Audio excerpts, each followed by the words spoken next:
Good morning, good afternoon, good evening, wherever you are in the world. Thank you for joining me this morning.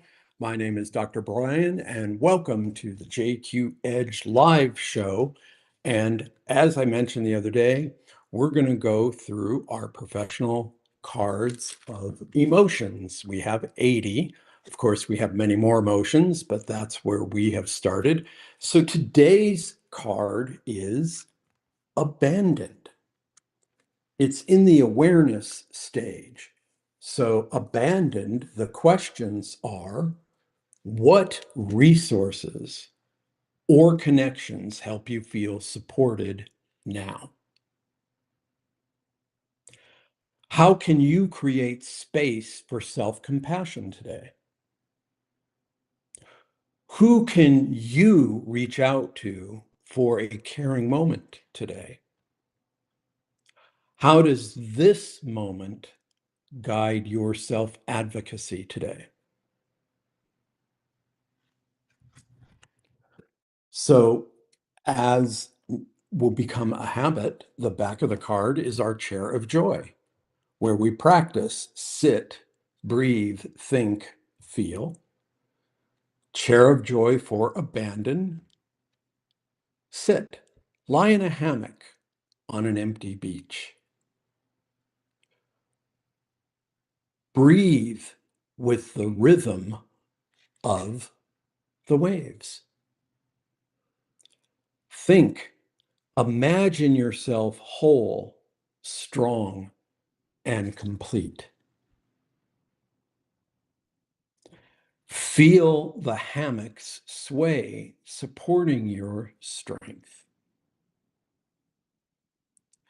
So, one thing I'd like to emphasize with sit, breathe, think, feel, abandoned can come in many levels.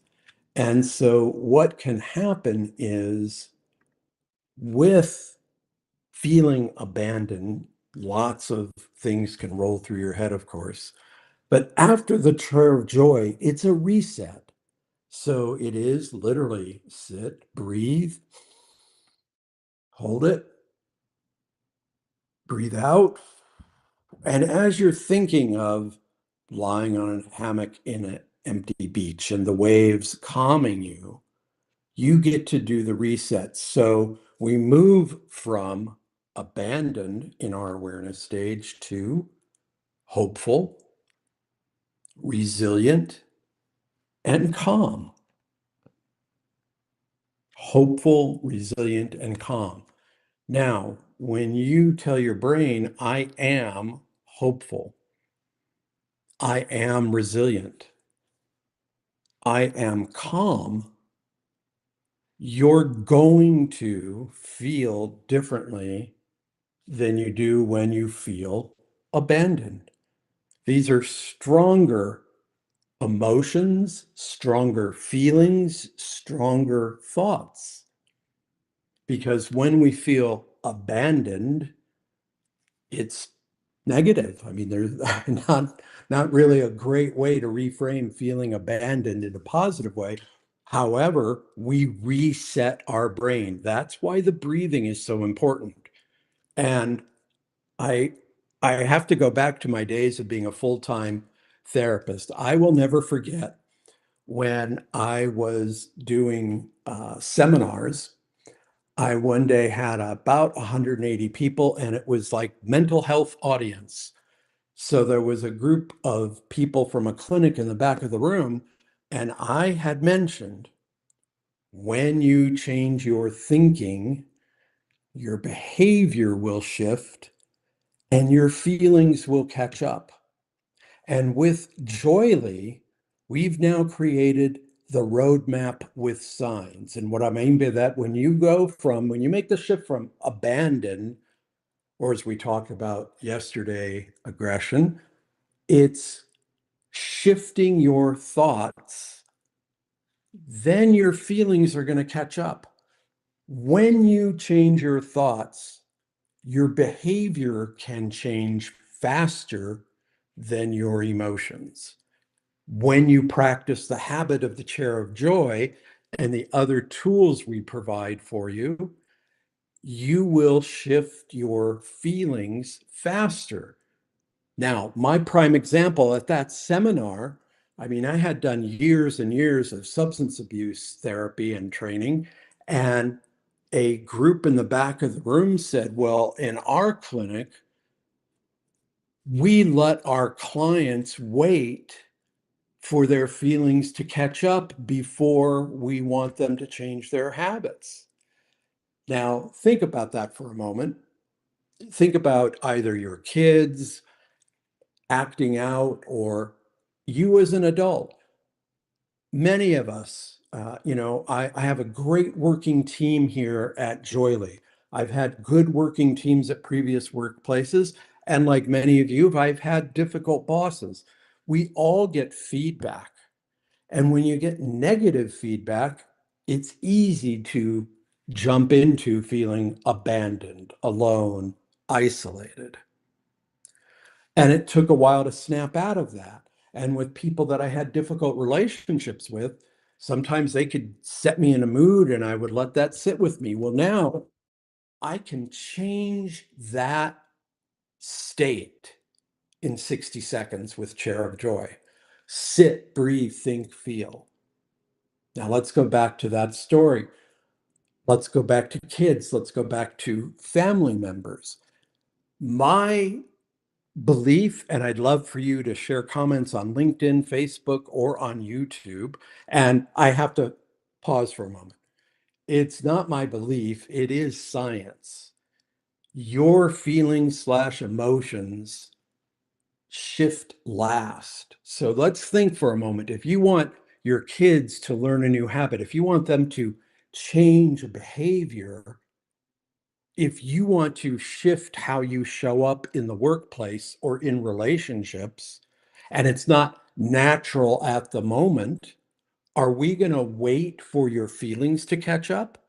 And so I was stunned in the seminar. I took a break with the whole audience before we had a scheduled break because I did not want to snap at the people in the back. And back then, this is now 1999, 2000, so 26 years ago, and I wonder if any of you do this, when you get to an anxious point, do you sometimes laugh? So I will caution you, when you feel anxiety and someone you're dealing with is frustrated or angry, please do not laugh because they will get angrier because they think and feel you're mocking them. And that's not really what's happening. This is how you cope with your own anxiety level. So I took a break and I went to meet them at the back of the room before they took their break. And I said, I just want to understand what you said.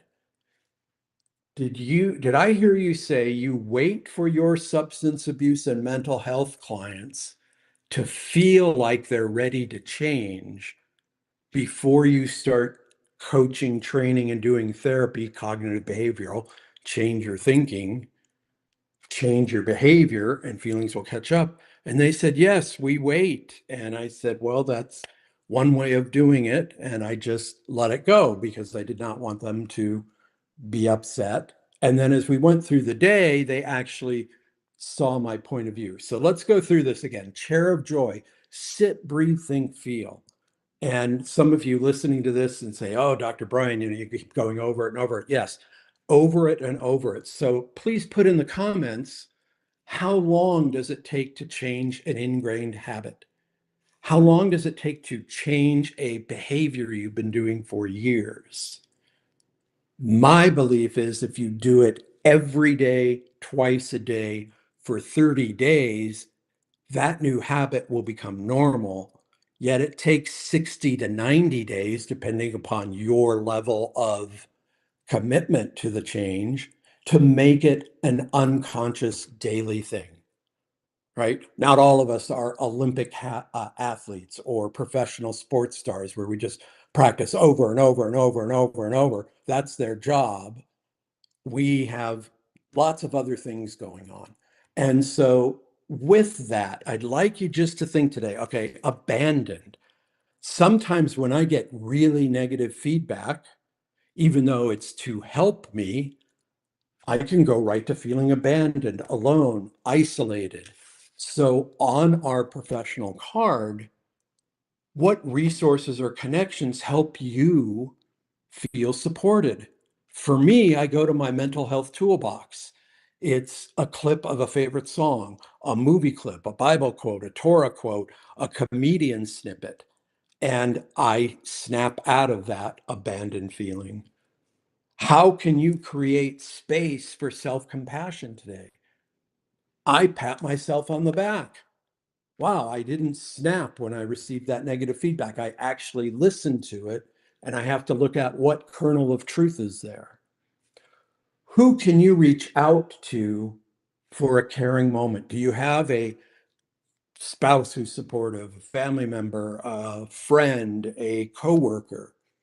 Who can you reach out to for that moment? And if nobody's there, again, I like to cycle through a song, a comedy bit, a movie clip. What helps you in that moment? And then how does the moment of abandonment guide you, self-advocacy, let's just say, how do you take care of yourself? So I like to give myself credit for I didn't snap. I'll look for the kernel of truth. I'll self-examine to see how I can change. So I'm practicing right now with all of you. When I go through the cards, sometimes I talk too fast. Sometimes when I'm making a key point, I talk too fast and I forget. Not all of you are at your computer. You're listening to this in the car. So I'm going to talk at a slower pace, not to put you to sleep because I'm so dramatic.